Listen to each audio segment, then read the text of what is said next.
Bonsoir Marie-Laure, bonsoir Gloria, bonsoir. Comment allez-vous Fabienne? Bien le bonsoir Fabienne. Jean-Loup, bonsoir. Manuela, bonsoir. Bouchra, bonsoir. Néléa, bonsoir. Comment allez-vous? Donc nous sommes dans cet espace de psychanalyse pour tous, mardi 21h. Delphine, Hélène, Olivier, bonsoir. Samia, bonsoir. Bienvenue. Daniela, Dani, bonsoir. Bonsoir Armand, bonsoir. Bonsoir à toutes et à tous.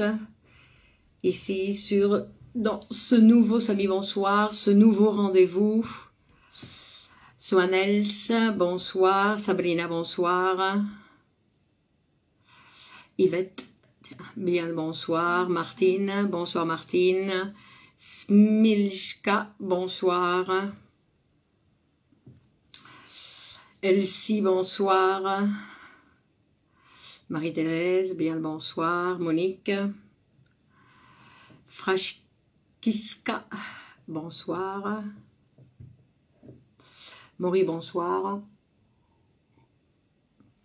Sylvain, Maury. Donc, psychanalyse pour tous, notre rencontre du mardi à 21h. Je m'appelle Clémence Lonis et je suis psychanalyste de l'école de poésie et psychanalyse Grupo Celo, ici, à Madrid. Yam, bonsoir. Nadia, bonsoir. Comment ça va?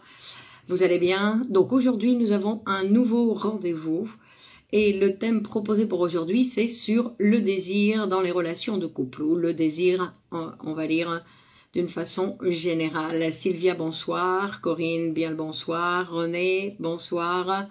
Labroutsi Mohamed, bonsoir. Nadège. Donc vous allez bien, nous sommes ici. Donc l'idée un petit peu, parce que nous avons déjà fait une rencontre sur ce sujet du désir dans les relations de couple.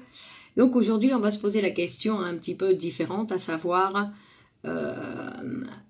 comment récupérer le désir, parce qu'il y a de nombreuses questions dans les relations de couple, à savoir si ce désir qui existait au début de la relation, Lana bonsoir, Oumaïma, bonsoir. Ce désir qui existait donc, Nadine, bonsoir. Ce désir qui existait au début d'une relation. Après, parfois on se demande où il est passé, qu'est-ce qu'il est devenu, qu'est-ce qui s'est passé pour que tout d'un coup, on se retrouve assez distant. Alors, donc, quand on parle des Tala, bonsoir. Et Sultana, bonsoir. Sandre, bonsoir. Donc, quand on parle de ces Sophie, Amsa, bonsoir. C'est ça. Enrique, bonsoir. Et Sidonie, bonsoir. Geneviève, bonsoir. Véronique. Bon, alors on dit bonsoir et on va commencer. Et donc, quand on parle du désir dans les relations de couple, on parle de quelque chose qui nous intéresse tous et qui nous touche tous, qu'on soit en relation de couple ou qu'on ne le soit pas, qu'on le désire ou qu'on ne le désire pas. Ces relations, parce qu'en fait, c'est pas simplement quand on fait référence au désir, Daniela, Johanna, quand on fait Daniel, pardon, quand on fait référence au désir dans les relations de couple, en fait, on fait référence au désir dans les relations en général. On va dire dans les relations en général. Dans les relations de couple, on va voir que ce qui est en Carinette, bonsoir. Donc quand on fait référence aux relations de couple, on va faire référence à ce désir qui doit être associé à l'amour et à la jouissance. C'est-à-dire que ce sont trois choses qui sont en jeu dans les relations de couple. L'amour, le désir et la jouissance. C'est ce qui se joue dans les relations de couple, les relations amoureuses, parce qu'il faut que les trois participent. Et quand il y en a un qui n'est pas là, quand il y en a un qui, Arturo, bonsoir, eh ben, obligatoirement, il y a des petits, on va dire, des petits problèmes ou, Christine, bonsoir, des difficultés, on va dire, dans la relation. Donc, comme nous avions déjà vu, Soumia, bonsoir, comme nous avions déjà vu, le désir en psychanalyse, c'est quelque chose qui va se construire. Éléonore, Nadia et Cynthia, bonsoir Cynthia. Donc, c'est quelque chose qu'il va falloir construire, c'est-à-dire que ce n'est pas quelque chose qui existe, qui est là. Alors, c'est vrai que le désir, c'est le moteur de la vie, donc il est là, mais il faut savoir à quoi on va l'utiliser, en fait, ce désir. C'est-à-dire que où il va être placé, parce que quand il n'est pas là où on aimerait qu'il soit, c'est-à-dire, ça veut dire qu'il est autre part, qu'il est ailleurs, non? Donc, quand on dit que le désir, c'est quelque chose, Katia, bonsoir, quand on dit que le désir, c'est quelque chose qui se construit, que ça va être une production, ben, ça va être une production qui va se réaliser dans une analyse. Isabelle, bonsoir. C'est-à-dire que c'est quelque chose qui va se produire dans le travail analytique, par et grâce à l'interprétation. Nadir, bonsoir. Et bonsoir Michel de Lyon. Louisa, bonsoir. Donc, et parce que le désir, en fait, quand nous travaillons en psychanalyse, c'est un désir inconscient. Le désir est toujours inconscient et il se produit par interprétation. C'est-à-dire que quand on va lire, Jonathan, bonsoir, quand on va lire et il m'arrive ceci, il m'arrive cela, c'est comme le récit, en fait, Geneviève, bonsoir, et c'est comme le récit d'un rêve, d'accord? C'est-à-dire que tout le désir, Sylvie, bonsoir, le désir, Camille, le désir, le récit d'un patient, donc quand le patient il parle dans sa séance, en fait, c'est comme le récit d'un rêve, c'est-à-dire que c'est le texte manifeste. C'est pour ça que les êtres humains, ben, ils ont cette capacité de dire « je veux ça » et de partir de l'autre côté. Non, ça c'est une caractéristique, on va dire, de l'être humain, c'est-à-dire que, Véro, bonsoir, donc c'est-à-dire qu'il y a cette difficulté où ce que je dis ben, ne correspond pas exactement, ce que je dis désirer ne correspond pas exactement à ce que je désire réellement. Donc il y a une grande différence entre ce que nous disons et ce que nous faisons. Et c'est-à-dire que, voilà, exprimer des désirs, c'est une chose, et les réaliser, c'en est une autre. C'est-à-dire qu'on ne travaille pas obligatoirement pour ces désirs que l'on va formuler. C'est-à-dire que dire « je veux étudier la psychanalyse » et ne pas se mettre dans le processus analytique, ne pas participer aux cours qui correspondent, etc., ça veut dire que on ne sait pas si c'est réellement le désir qui est cherché par le sujet. C'est-à-dire qu'il peut y avoir, il y a d'autres choses qui sont en jeu. Et donc on peut se poser la question, quel est le véritable désir? Parce que si je dis désirer quelque chose et je fais autre chose, c'est qu'il y a, qu'on va toujours, on va toujours s'occuper plus facilement de ce que l'on réalise que ce que l'on dit vouloir réaliser. C'est-à-dire que dans une analyse, on va plus facilement, on va interpréter par rapport au discours du sujet, on va interpréter le désir du sujet pour lui montrer que ce qu'il dit, ben, ce n'est pas exactement ce qu'il désire. Donc, quand on parle de désir dans une relation de couple, en général, on a tendance à faire référence au désir sexuel. Annie, bonsoir. C'est-à-dire que ben on va faire référence à ce désir sexuel ou qui, on va dire, qui manque, qui n'est pas là comme on voudrait, comme on aimerait, par exemple, non? Mais on va voir que le désir, ce n'est pas qu'il manque, sinon que, comme on disait auparavant, c'est qu'il est déplacé. C'est-à-dire que ce désir, il est ailleurs. Il est utilisé, non, pour autre chose. Puisque le désir, c'est le moteur de la vie, donc on ne manque jamais de désir, quoi que l'apparence nous montre. Il y a toujours un désir. D'ailleurs, quand on arrête de désirer, l'être humain, quand il arrête de désirer, ben, il meurt. C'est le manque, le véritable manque de désir produit la mort, on va dire. Manon, bonsoir. Donc, et parce qu'on va voir que si on dit que le désir c'est le moteur de la vie et que quand il n'est pas là, Et le désir pour Pépito Vanni, bonsoir. Oui, donc quand le désir n'est pas là, il n'est pas là, là où on pense, où on aimerait qu'il soit, c'est-à-dire qu'il s'est déplacé, qu'il est ailleurs, bah que le désir, par exemple, il peut être utilisé pour fabriquer un symptôme. Et par exemple, dans les relations de couple, il est assez fréquent de trouver que, en fait, c'est un symptôme qui va unir les membres, non, les partenaires du couple qui forment le couple. C'est-à-dire que ils sont unis par un symptôme et non plus, donc c'est-à-dire que le désir qui auparavant, par exemple, était sexuel, il va se transformer en un désir qui va les unir tout autant, mais qui va se manifester par un symptôme. Non?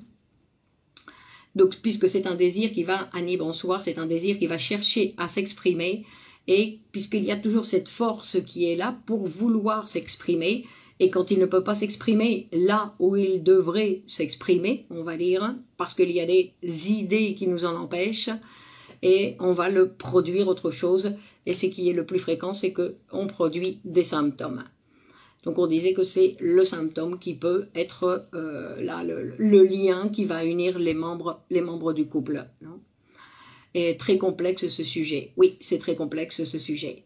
Donc c'est-à-dire que le désir sexuel, cette jouissance qui a existé donc dans la relation du couple peut-être au départ, ce sentiment pour l'autre personne, tout ça s'est transformé pour fabriquer un symptôme. C'est pour ça qu'on dit que dans les symptômes aussi, il y a une jouissance. Tout est au niveau inconscient, non? Parce que le sujet ne sait pas. Non, il va, on va dire, subir, Janine, bonsoir, il va subir certaines situations, mais il ne sait pas d'où ça vient, puisqu'il est lui-même, en fait, victime il est victime de ces processus psychiques, puisque s'il n'est pas en analyse, il ne s'en occupe pas, donc la conséquence, c'est qu'il va être victime de ça. Et alors, par exemple, un symptôme qui peut exister dans les relations de couple, c'est, par exemple, je ne peux rien faire sans l'autre. J'ai toujours besoin de l'autre pour faire ce que je veux ou ce que l'autre veut. C'est-à-dire qu'il existe une certaine soumission à l'autre. Et donc, évidemment, ce n'est pas la même chose que ce qui va unir le pacte, non, parce qu'on va parler qu'il y a un pacte qui s'établit entre les personnes dans les relations de couple, un pacte inconscient. C'est-à-dire que par les conversations, il y a des accords qui vont se forger, non, se forger, mais des accords, un pacte inconscient qui va se faire. Donc c'est pour ça que on est victime de ce pacte inconscient qui est fait entre les deux personnes. Non? Et donc ça peut être un symptôme qui va unir, donc ou ça peut être un pacte de santé, un pacte d'amour, un pacte avec des actes, bonsoir Carlos, des actes sociaux, familiers ou professionnels. Non? Silane, bonsoir. Donc, et quand cette relation, en fait, elle est la dépendance, effectivement, quand on fait référence donc à la dépendance que nous pouvons avoir pour l'autre. C'est-à-dire qu'il n'y a plus exactement de l'amour, sinon qu'il y a besoin de l'autre. Donc, en fait, je suis avec l'autre parce que j'ai besoin de lui. Et avoir besoin de l'autre, ce n'est pas de l'amour.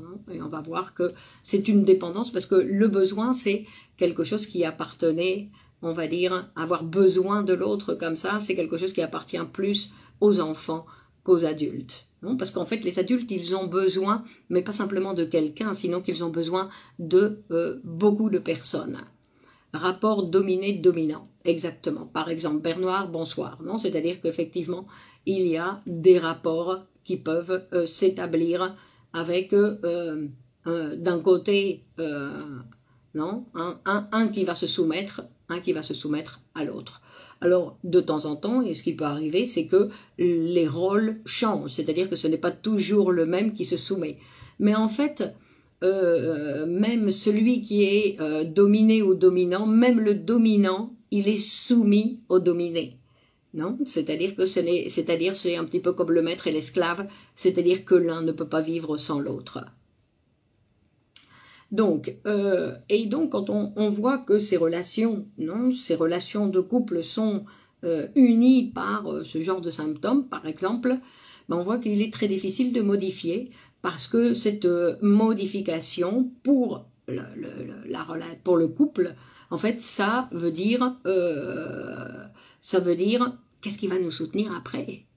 Parce qu'en fait, les sujets, le couple, d'une certaine façon, ils voient bien qu'il y a quelque chose qui les unit et qu'ils ne savent pas exactement quoi, mais qu'il y a quelque chose qui les unit et ils ont peur que s'ils se transforment, qu'est-ce qui va maintenir cette relation? Non, parce que si j'abandonne cette dépendance que j'ai par exemple vis-à-vis de l'autre, comment je vais maintenir la relation si j'arrête d'être aussi dépendant de l'autre? Non, donc il y a une intrigue face à cette possibilité du changement. Donc, par exemple, Sonia dit, est-ce lié au couple que formaient nos parents, ce que nous avons vécu enfant? Alors, on va voir, pardon, Gabriela, bonsoir. Et donc, c'est pas exactement ce que nous avons vu de nos parents, parce qu'on voit que nos parents, bon, ils ont participé bien évidemment à notre formation, mais c'est plus sur les idées que nous avons aujourd'hui de l'amour. C'est-à-dire que nous avons certaines idées de l'amour, et comme nous pouvons voir, puisque la majorité des gens ont de grandes difficultés pour être en relation de couple, pour vivre une relation de couple épanouie, donc on peut voir que nos idées sur l'amour ne sont pas tout à fait adaptées à la réalité des possibilités de l'être humain pour être en relation avec les autres. Hein? Donc,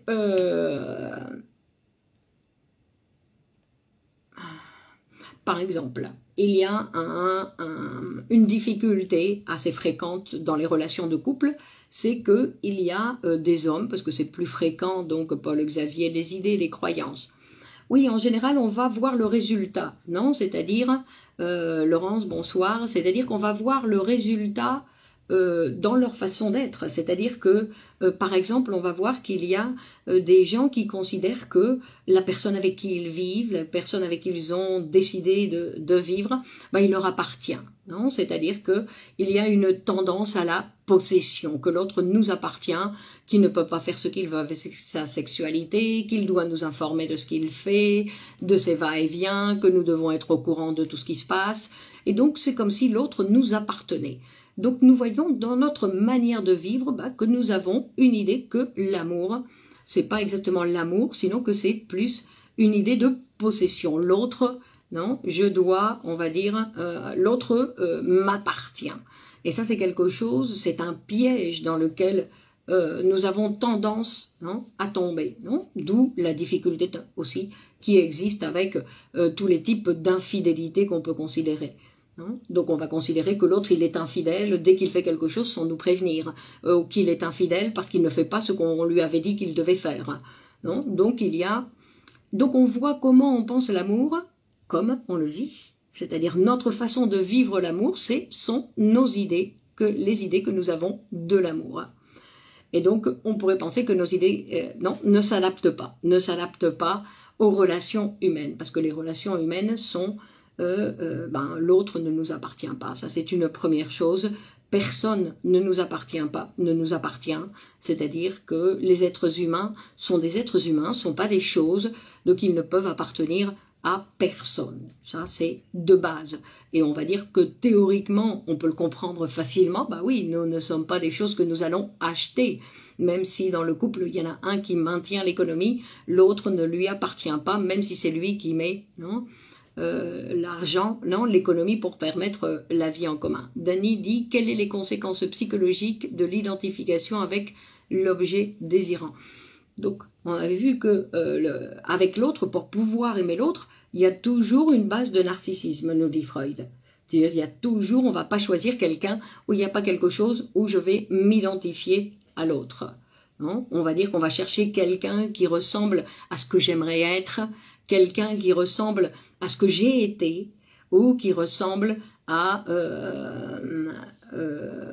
ce que j'ai été ou à ce que je suis. D'accord? Ou l'autre côté, qui ressemble ou à un rôle de papa ou à un rôle de maman. D'accord? C'est-à-dire que tous les amours sont narcissiques. Mais après, il y a des mesures, parce qu'après, il y a des narcissismes excessifs, non?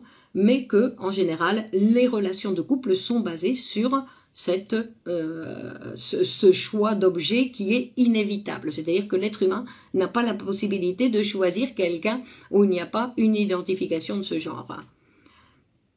Et les représentations, donc Farida dit, les couples se forment en général sur un malentendu et les représentations du couple. Non, ce ne sont pas des malentendus. Les couples, justement, se choisissent en général très bien. C'est-à-dire qu'il y a une sorte d'accord inconscient dès le départ où ça va se former dès les premières conversations qui vont permettre de voir, justement, et de se rendre compte qu'avec celui-là ou avec celle-là, je veux vivre selon les premières conversations. Et ce n'est absolument pas un malentendu, sinon c'est selon ces idées, premièrement donc ce choix narcissique et les idées que je peux avoir sur l'amour. Donc Carinette dit dans l'analyse, l'amour est-il aussi un amour narcissique? L'amour, Carinette, donc l'amour de transfert, Freud va dire que c'est quelque chose de tout à fait particulier, mais c'est aussi un amour narcissique, oui, bien évidemment. L'être humain n'a pas la possibilité d'aimer d'une autre façon. C'est-à-dire que c'est toujours un amour narcissique. Et c'est d'ailleurs grâce à ça, dans une psychanalyse, grâce à cet amour que le patient va accepter de changer. Grâce à cette relation donc avec laquelle il doit se maintenir et qu'il y a effectivement une relation d'amour particulière. Bonsoir Nina, Doriane, je ne suis pas en couple, du coup ça ne m'intéresse pas. Bonne soirée. Alors tu vois, ça c'est, on va dire, d'une certaine façon, une erreur. Parce que, en fait, même si nous ne sommes pas en couple, nous sommes toujours en relation avec d'autres personnes. Et que le couple, ce n'est pas exactement ce que l'on peut imaginer, parce qu'on a d'autres types de relations dans la vie. Donc, nos amis peuvent être considérés comme des relations de couple, on ne choisit pas n'importe quels amis, n'est-ce pas? Donc, je disais qu'il y a une difficulté qui est assez fréquente, par exemple, on va dire, qui est plus fréquente chez les hommes que Amandine, bonsoir. Dans quel moment peut-on dire que le couple est consolidé s'il y a toujours des conflits? Le conflit, c'est ce qui consolide, d'accord? C'est-à-dire, c'est le conflit qui va unir ce couple. Agatha, bonsoir. Donc, c'est-à-dire que c'est ce qui va permettre cette union. C'est-à-dire qu'il y a des gens qui ne peuvent pas se séparer parce qu'ils sont, on va dire d'une certaine façon, addicts au conflit, par exemple. C'est-à-dire que c'est c'est leur sexualité. Leur sexualité, c'est le conflit. Ce sont les disputes. Donc, au lieu de faire l'amour, ils se disputent. Et donc, ils peuvent avoir de grandes disputes, comme on pourrait avoir...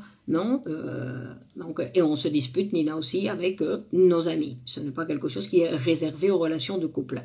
Donc je disais qu'il y a une certaine tendance, principalement chez les hommes, mais qui existe aussi chez les femmes, c'est-à-dire notre difficulté à pouvoir aimer et désirer la même personne. Et ça, c'est quelque chose qui est très fréquent, c'est-à-dire qu'on va aimer une personne, on va l'aimer, mais énormément, mais on ne la désire pas. Et on va désirer une autre personne qu'on n'aime pas. C'est-à-dire que notre difficulté à unir ces deux choses. Donc ça, ce sont... tous les couples sont pervers. Daniel, non, tous les couples ne sont pas pervers. Non, en plus, c'est pas un couple qui est pervers, sinon c'est chacun, non? Je dirais que je suis en couple avec ma psy, par exemple, Nina, parce que exactement, c'est-à-dire qu'il existe la possibilité d'être en couple avec un personnage imaginaire. Il y a des gens qui sont en relation de couple avec des personnages imaginaires, avec des personnages avec des fantasmes. Donc quand on va lire, par exemple, pas toujours s'ils ne peuvent pas résoudre ces conflits. Donc, Lia, bonsoir. Non, les conflits font partie de leur relation, c'est-à-dire que, on va dire que le plus important dans une relation de couple, et c'est une des choses les plus difficiles, c'est apprendre à parler. Apprendre à se parler. Et apprendre à se parler, ça veut dire apprendre à s'écouter. À s'écouter, c'est-à-dire je ne cherche pas à avoir raison, j'écoute l'autre pour savoir d'où il me parle, ce qu'il désire. Après, ce qu'il va me présenter comme son désir, ça ne veut pas dire que je dois satisfaire tout ce qu'il me présente, comme lui, voilà son désir, il veut ceci, il veut cela, et que moi je dois satisfaire tout ça, mais je dois l'écouter. hein. Je dois écouter sa position, lui, son histoire, sa manière de voir les choses. Et pour pouvoir, pour pouvoir échanger, nous savons qu'obligatoirement nous serons différents, parce que même s'il y a une identification narcissique, nous sommes tous les deux complètement différents. Et donc, obligatoirement, il va y avoir que ces différences vont se manifester dans les conversations, dans les manières de faire, dans les manières de vivre, et que nous devons donc, Arnaud, bonsoir, apprendre à vivre avec ces différences. Et ça, c'est une chose... Donc pour les couples, quelque chose de très difficile, parce qu'on voudrait que l'autre nous ressemble, qu'il soit comme nous. Et donc il y a toujours des accros, parce que il n'est pas comme nous, et en plus non seulement il n'est pas comme nous, mais qu'il ne veut pas l'être. Comment est-ce possible? Il ne veut pas être comme nous. Donc je disais qu'il existait cette situation fréquente, cette situation fréquente où nous séparons. Nous désirons une personne, en plus en général qu'on dénigre un petit peu, et nous aimons une personne qu'on ne désire plus parce qu'elle a pris la place en fait. Est-ce que c'est normal qu'il n'y ait pas de discussion entre un couple marié? Ce n'est pas, ça peut être normal. Normal, qu'est-ce que ça veut dire? S'ils ne se sont jamais parlé, oui, c'est normal. S'ils ne se sont jamais écoutés, non, c'est normal. Je veux dire normal dans le sens où c'est la conséquence logique. Après, que ce qui est, on va dire, ce qui peut être considéré comme nécessaire, quelque chose qui va être bénéfique pour le couple, c'est d'apprendre à se parler. D'apprendre à se parler, mais pour apprendre à se parler, il faut s'écouter.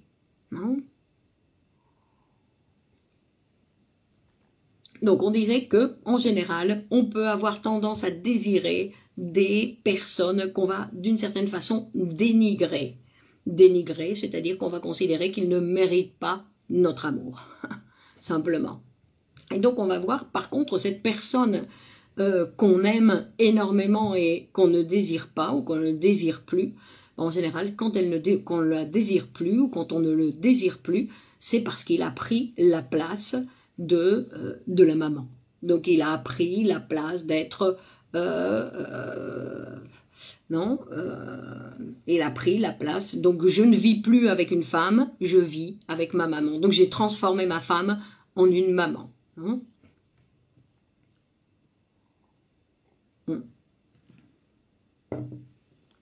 Donc, on va voir qu'il y a une chose, ce qui va être intéressant, c'est... dans une relation de couple, en général, il y a celui qui aime et celui qui est aimé. Ah oui. On a tendance à faire ça. Quand nous devons savoir que le plus important, c'est être capable d'aimer. On va dire, Freud nous l'a déjà dit quand on avait vu justement, la fois dernière, c'est-à-dire que quand notre capacité d'aimer a été touchée et que nous avons de grandes difficultés pour aimer, c'était un signe de dépression, dit Freud. Et c'est quelque chose obligatoirement qui va avoir, exactement, j'en ai dit, c'est la mère et la putain. Donc la mère que j'aime et la putain avec que je désire, non? Mais comment peut-on faire des conflits quand j'ai toujours l'air froid? Il faut apprendre à parler. C'est-à-dire que dans la relation de couple, en général, on veut absolument dire ce que l'on sent, ce que l'on ressent et notre façon, alors que très souvent, il faut apprendre à dire aussi ce que l'autre veut écouter. Pas seulement ce que je sens et ce que je ressens au moment où je le sens, sinon aussi pouvoir dire la phrase que l'autre a besoin ou a envie d'écouter. Que nous avons aussi une idée sur notre vérité, c'est-à-dire je ne sens plus que je l'aime, mais qu'est-ce que ça veut dire sentir que j'aime quelqu'un? Qu'est-ce que ça veut dire? Alors je sens ou je sens pas, donc parce qu'on va voir que l'être humain, il a une capacité de sentir en une seule journée plein de choses différentes et même contradictoires. Alors qu'est-ce qu'il fait? Il danse comme ça d'un sentir à l'autre. Pourquoi une personne qui en désire une autre a tendance à la dénigrer? Eh bien justement, donc c'est Johanna qui le disait donc auparavant. Non, c'est parce que on a des difficultés à désirer en fait un être humain. Et ce qu'on désire, c'est ce qu'on dénigre. D'accord? C'est ce qu'on dénigre, c'est-à-dire... Bon, après, il faut revenir à la sexualité infantile, non? Parce que ça, c'est ça vient de notre position qui se maintient comme infantile, comme quand on transforme la personne avec qui on vit, on la transforme en maman. Et donc on ne peut plus la désirer parce que la maman, on ne la désire pas sexuellement. Donc j'ai toujours senti que je t'aimais. Donc par exemple, Sylvain a dit, d'accord, c'est-à-dire qu'exactement. Donc on va dire ce que l'autre a besoin d'écouter et non pas tant ce qui me passe par la tête ou ce que je sens. Sinon qu'on doit être avec l'autre, c'est l'écouter, pouvoir dire en plus. Quand on sait qu'on a décidé de vivre avec une personne, même si un jour on ne sent pas qu'on l'aime, ben c'est juste un moment, non, qu'on n'est pas toujours obligé, parce qu'en plus l'amour c'est pas ce que je sens. L'amour, c'est ce que je projette avec l'autre, c'est ce que je vais fabriquer avec l'autre. Non, ce sont les pactes, comme on disait. C'est le pacte qui existe avec l'autre qui va fabriquer notre amour. Parce que quand on dit, par exemple, ça y est, je sais que ça, c'est la femme de ma vie ou c'est l'homme de ma vie. Non, ça, on va le savoir à la fin du parcours, on va pouvoir le dire. D'accord? C'est-à-dire quand on aura, tout au long de toutes les années qu'on va construire cette relation, non? Et donc on va dire, qu'est-ce que ça représente de désirer une personne et que celle-ci ne répond pas à votre désir? Et celle que je ne désire pas me désire. Donc voilà, par exemple, ça c'est une situation aussi qui existe, c'est-à-dire, ça s'appelle, René, les amours impossibles. C'est-à-dire que je m'intéresse toujours à des personnes qui vont me dire non. Hein, c'est-à-dire des amours impossibles. Mais René, quels sont les véritables amours impossibles? Non, les véritables amours impossibles, c'est le papa et la maman. Donc c'est quand il y a, non, c'est-à-dire que au lieu de, parce que il y a une chose qui est très importante et qui va articuler, quand on dit que le complexe d'Oedipe c'est cette machine qui va nous rendre humains, c'est-à-dire c'est cette machine qui va nous permettre de nous installer dans le monde en disant je dois refuser, non, je dois renoncer, plus que refuser, je dois renoncer à mes premiers amours. Je dois renoncer à ces premiers amours. Pourquoi? Parce que si je renonce à ma mère, je peux avoir toutes les femmes sont possibles pour moi. Je peux choisir celle que je veux. Si je renonce à mon père, tous les hommes sont possibles pour moi. D'accord?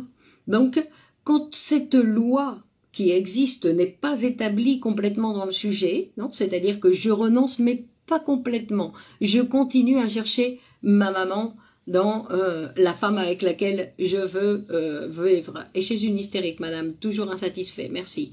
Donc, oui, ça c'est une caractéristique de l'hystérie, qui va chercher donc toujours un désir insatisfait. Mais ça c'est une autre chose, non?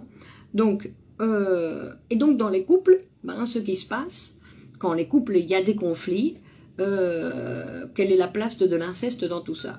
Ben, l'inceste, on va dire que c'est un accident. Un accident dans les relations familiales. Donc on voit qu'en France, non, les incestes sont très à la mode, tout le monde va dénoncer, mais Freud nous a déjà dit, et ça c'est très important, c'est-à-dire que Freud nous a déjà dit que les enfants, tous les enfants, fantasment l'inceste. Et comme les enfants ne font pas la différence entre ce qu'ils fantasment et la réalité, Freud l'a dit, les enfants, ils pensent parfois que les parents, ils savent ce qu'ils pensent. Non, ils pensent qu'ils vont être punis simplement parce qu'ils ont pensé faire une bêtise. Et ils pensent que les parents sont capables de lire leurs idées.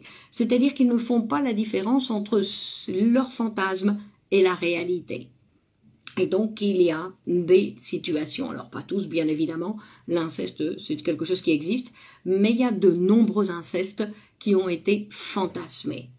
D'accord? C'est-à-dire que c'est quelque chose qui est tout à fait normal que les enfants, les jeunes fantasment des incestes.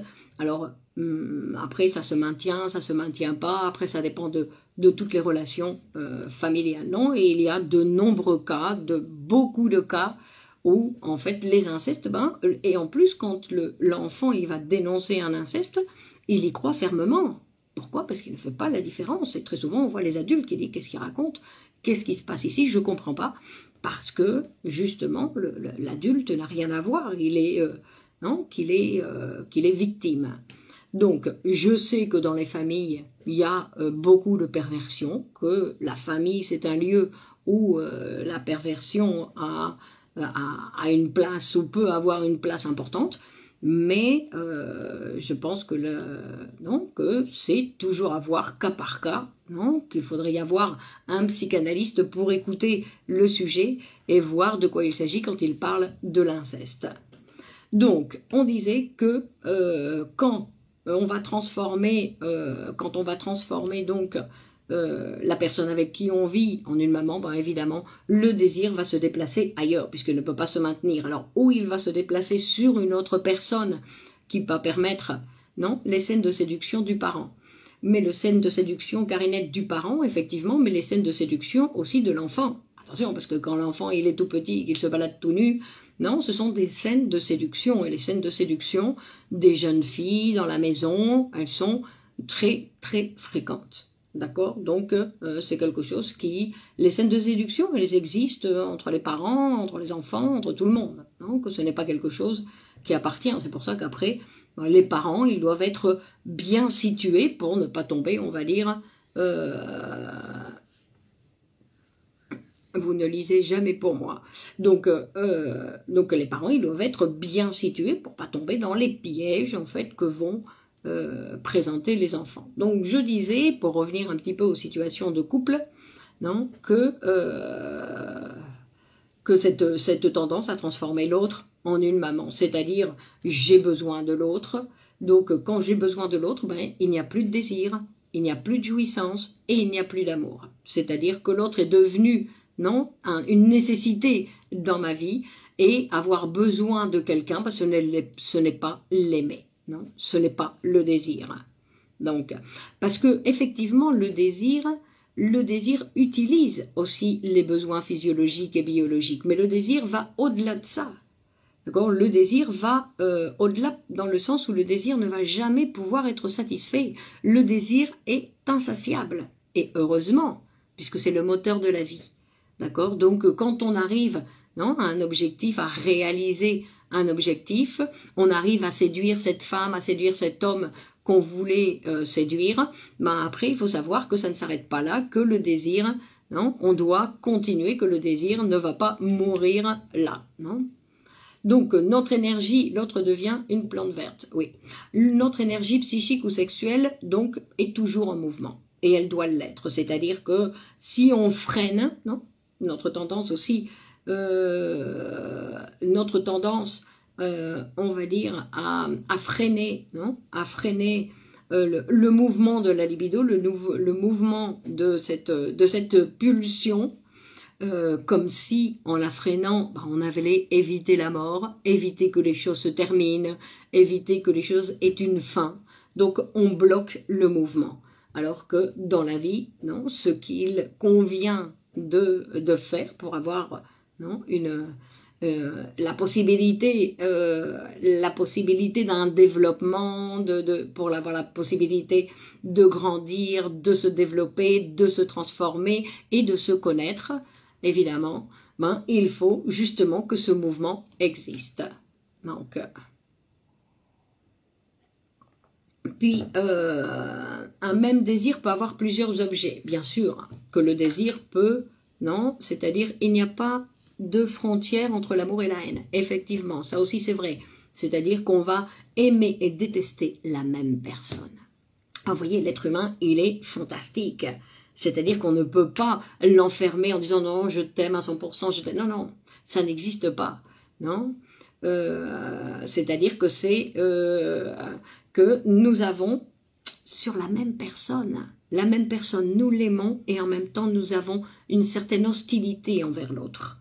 C'est-à-dire qu'il existe, non, ces deux sentiments et qui parfois se manifestent. C'est pour ça qu'il faut tolérer de l'autre qui dit nous aimer que de temps en temps, ben, il y ait une phrase d'hostilité ou qu'il se fâche un petit peu avec nous, parce que ça fait partie du jeu. C'est-à-dire qu'on ne peut pas être aimé tout le temps à 100%, ou si on l'est, ça veut dire qu'il y a toute une partie de la relation qui est réprimée.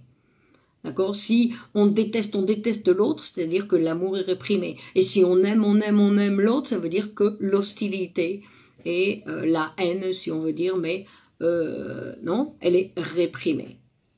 Non? Donc Agatha dit que quand c'est la haine qui prend le dessous, ça veut dire qu'on a réprimé. On a réprimé l'amour. Donc quand on disait que cette pulsion, cette libido, elle a besoin d'être en mouvement, donc quand elle se fixe, eh ben, elle provoque d'une maladie. C'est-à-dire que notre désir, notre pulsion, elle doit passer d'une activité à une autre, d'une personne à une autre, parce que nous n'avons pas qu'un seul amour dans notre vie. Diana dit « Bonsoir Clémence, et quand on arrive à 50 ans, après des pleins échecs amoureux, on est là à la certitude que personne va nous aimer, et c'est pas grave, car moi non plus, je crois pouvoir aimer sûr. Bon, alors si vous êtes sûr, non, on n'a rien à dire. Donc, mais la phrase Diana qui dit « Car moi non plus, je crois pouvoir aimer sûr », elle est un petit peu ambiguë. Alors, on va dire que notre énergie a la possibilité notre énergie a la possibilité de passer d'une personne à une autre. Et donc, que ce n'est pas la peine non plus de passer d'une personne à une autre et de passer d'une personne à une autre. C'est suffisant. Donc,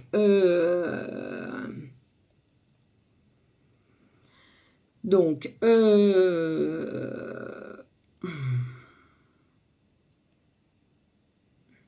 comme je disais, et ça c'est très important, j'en ai plus des amours depuis 16 ans. Comment, Sylvain? Qu'est-ce que vous dites que vous n'avez plus d'amour depuis 16 ans? Ou depuis l'âge de 16 ans? Bon, on va lire. Donc, ce qui est important dans les relations de couple, et je le répète parce que c'est le plus important, c'est de pouvoir aimer. Non? Et peu importe la personne, c'est-à-dire que tout va dépendre, bonsoir Louise, tout va dépendre du sujet. C'est notre capacité d'aimer qui est la plus importante. Et c'est en apprenant à aimer qu'on apprend à avoir confiance en soi, pas en attendant que l'autre nous aime. Non? Que ça c'est aussi une erreur que nous avons, si on ne se sent pas aimé, comment on va avoir confiance en soi? Non? Les gens n'aiment plus, mais s'aiment eux-mêmes. Donc, depuis 16 ans, c'est le néant. Donc, il faut voir, Sylvain, où est le désir? Où est votre désir? Où est-ce que vous avez caché votre désir? Où est-il? Mais enfin, j'imagine qu'il est ailleurs, non? Parce que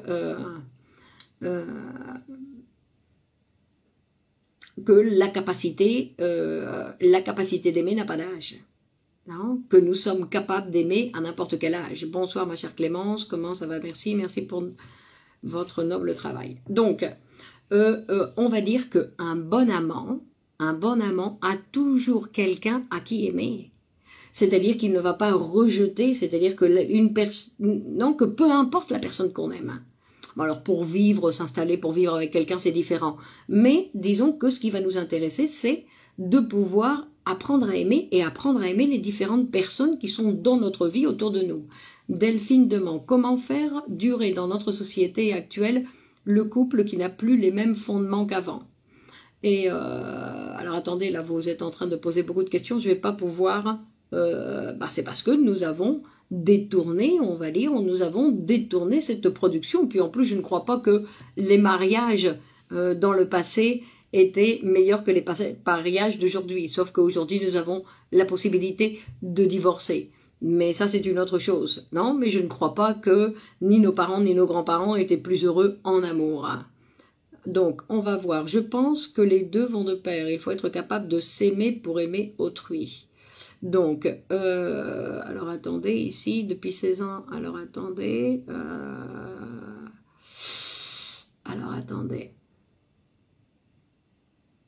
bon, j'ai perdu les questions, alors je suis désolée, j'y arrive pas, je peux pas y retourner, j'y arrive plus, je ne les vois plus. Donc, moi je pense que, on va dire, par exemple, alors attendez, on va voir si, attendez. Donc, tout à fait. Donc ici, il y a donc... alors, attendez, je vais voir si je peux... Donc, j'aime un homme qui ne m'aime pas. C'est une épreuve, vraiment, dit Annie. Ben oui, mais on pourrait se poser la question, et pourquoi, non? Après, il faudrait analyser, non? À savoir pourquoi je choisis justement celui qui ne m'aime pas.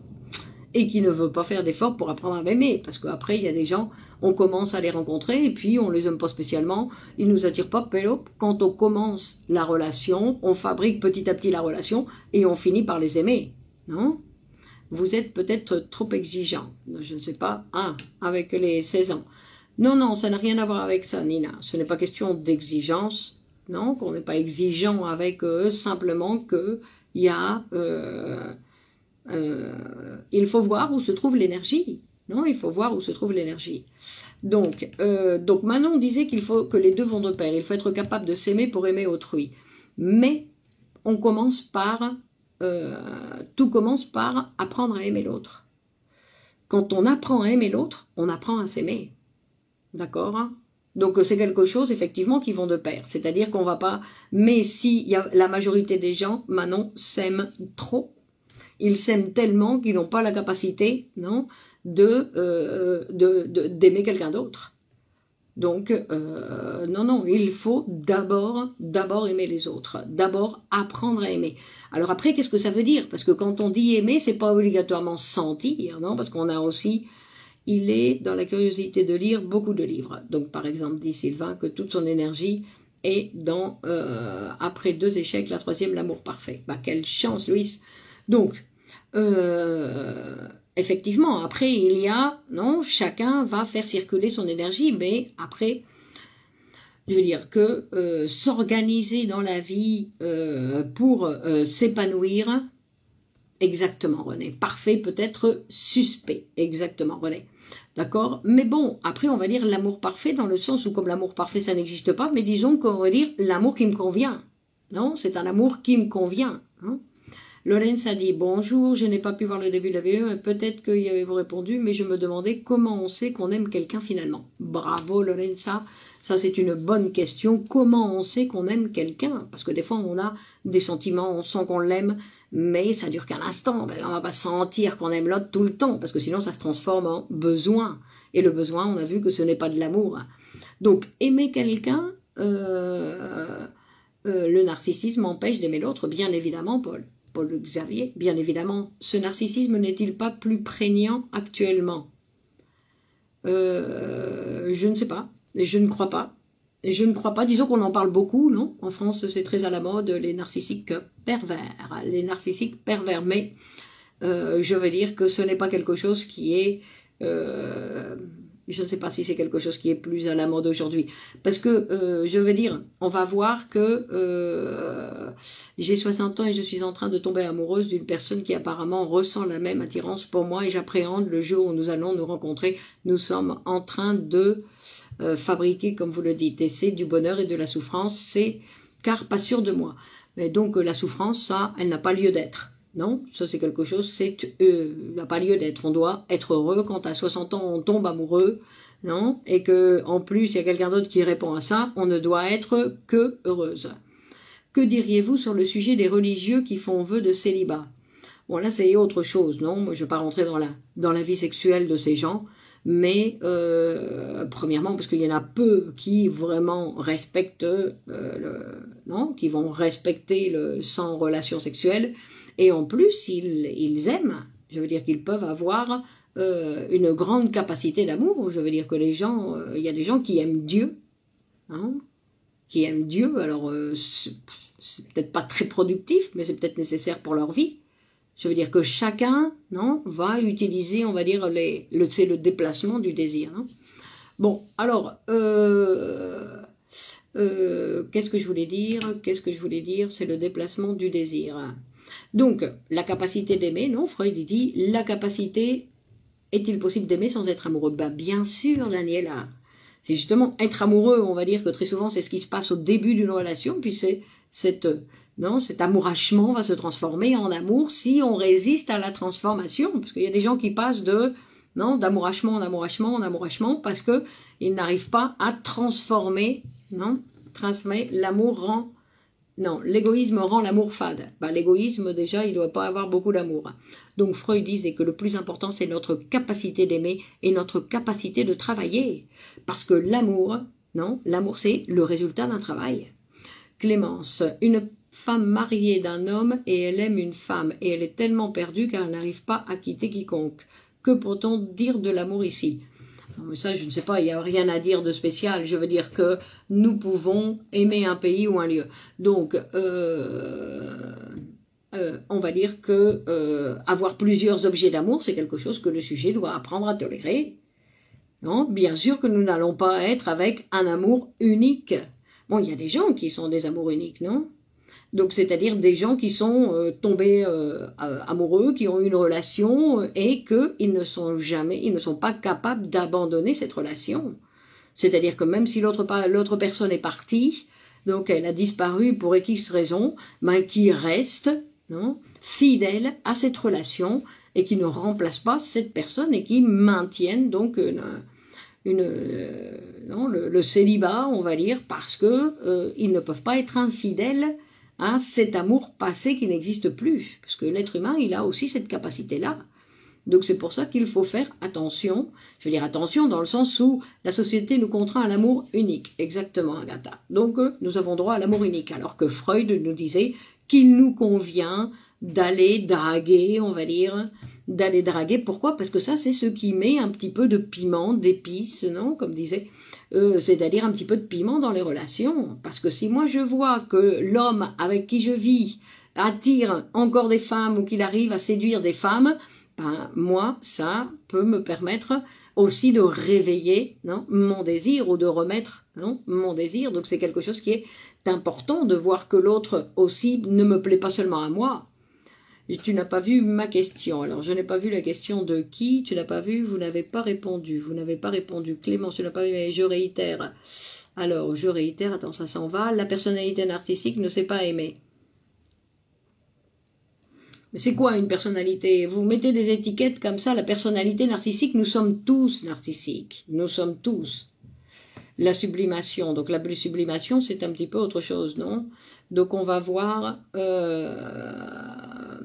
Vous n'avez pas répondu. Pourquoi je n'ai pas pu voir le début de la vidéo? Peut-être que vous avez répondu. Mais si, j'ai répondu, non? Pourquoi la séduction et le fantasme trouvent leur sens de la théorie de Freud sur l'origine des névroses? Je ne comprends pas, Priscilla, la question. Pourquoi la séduction et le fantasme trouvent leur sens de la théorie? Je ne comprends pas la question.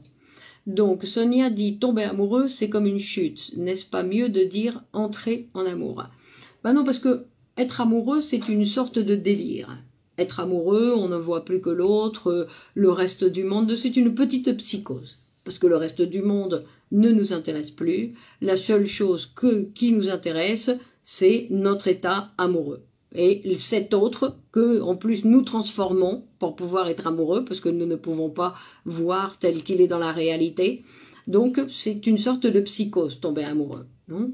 Donc, on va tomber amoureux, en général, on peut tomber amoureux au début d'une relation, mais ce n'est pas obligatoire, et où on peut directement commencer une relation directement, c'est-à-dire apprendre à aimer l'autre. De la même façon que les parents doivent apprendre à aimer leurs enfants qui ne sont pas exactement comme ils voudraient, etc., et qui doivent apprendre à les aimer tels qu'ils sont. Bah, dans une relation de couple, c'est la même chose. Hein? Donc, on va dire, la question de Lorenza, bonjour, je n'ai pas pu voir le début de la vidéo, peut-être que j'y ai déjà répondu, mais comment on sait qu'on aime quelqu'un finalement?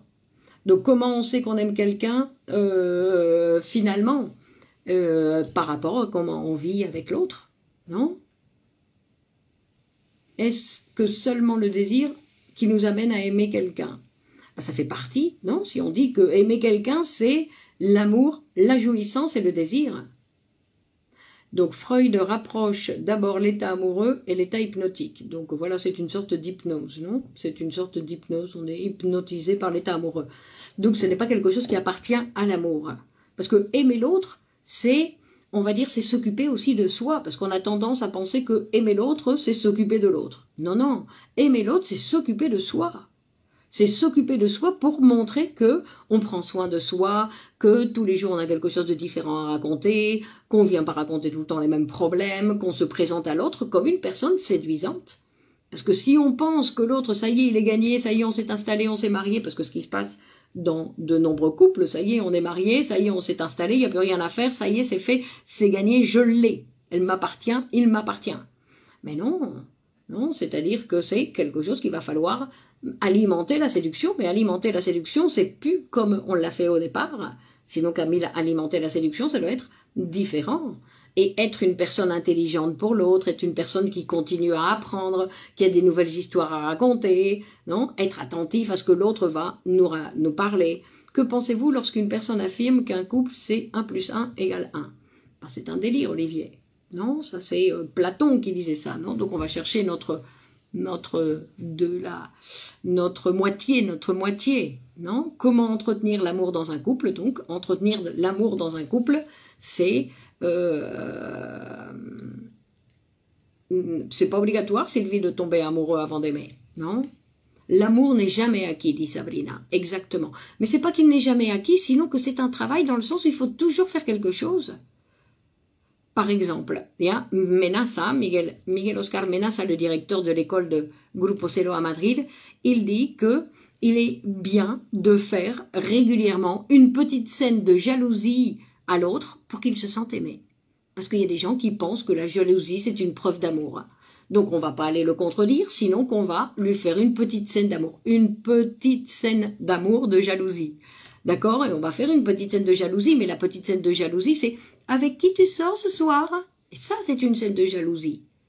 D'accord? Il n'y a pas question d'aller dire, d'embêter l'autre, sinon de simplement remarquer que je m'intéresse et que je cherche à savoir un petit peu, non, quelle est sa situation, non? C'est-à-dire montrer que, que je peux être jaloux ou jalouse, non? Et que ça fait partie du jeu. Donc ça, c'est quelque chose où l'autre peut se sentir aimé, non? Donc on va dire, non, c'est pas Dorian de 3, c'est lui, elle est le couple. Non. 3, c'est parce qu'il convient qu'il y ait toujours quelqu'un d'autre. Non, c'est comme avec, parce que sinon je suis avec ma maman. Si on n'est que 2, je suis avec ma maman, quand le bébé, qui était toujours qu'avec sa maman. Donc il faut toujours qu'il y ait un tiers, on va dire, parce que c'est pas obligatoirement une 3e personne, sinon un tiers qui rentre, un tiers et d'autres personnes qui rentrent dans la relation. Les relations de couple, non, j'ai vu que comme maintenant, il s'est installé en France des systèmes où justement les gens apprennent à vivre dans une sorte de communauté. Donc obligatoirement, les couples, ils sont un petit peu perturbés parce que là, il y a d'autres gens qui vont voir comment ils vivent, comment ils se parlent, comment ils sont en relation avec les autres. Donc tout ça, c'est quelque chose qui va aider à maintenir, si on tolère, bien sûr, parce qu'après, il y a le problème de la jalousie qui nous empêche, non, de pouvoir... qu'on considère que l'autre nous appartient et donc on ne tolère absolument pas que l'autre puisse avoir un autre centre d'intérêt qui n'est pas nous. Donc ça c'est quelque chose, donc ça c'est effectivement la jalousie, c'est quelque chose qui peut mettre un peu de piment, mais qui est, ok, je me suis mal exprimée, d'accord, mais sinon que c'est quelque chose qui peut mettre un peu de piment, mais qui est rapidement, on va dire, pathologique. Pathologique, c'est-à-dire que le jaloux, il souffre, parce que être jaloux, c'est quelque chose qui fait souffrir, et en plus qui rend la vie de l'autre impossible. C'est-à-dire que l'autre, il doit vivre en pensant que si l'autre va être jaloux, donc il limite aussi lui ses mouvements. Donc c'est une sorte, non, de situation où on va réduire. Beaucoup d'amour virtuel chez certains. Et beaucoup d'amour fantasmé, Sylvain. Effectivement, il y a beaucoup d'amour qui sont fantasmés parce que c'est plus facile de fantasmer, non, un amour que de le vivre, non, que de sortir dans le bois avec les épines. Non, comme il y a beaucoup de gens qui préfèrent avoir une relation avec des animaux, non, il y a des gens qui s'entourent d'animaux parce qu'avec les êtres humains, c'est plus compliqué d'avoir une relation avec des êtres humains qu'avec des animaux, bien évidemment.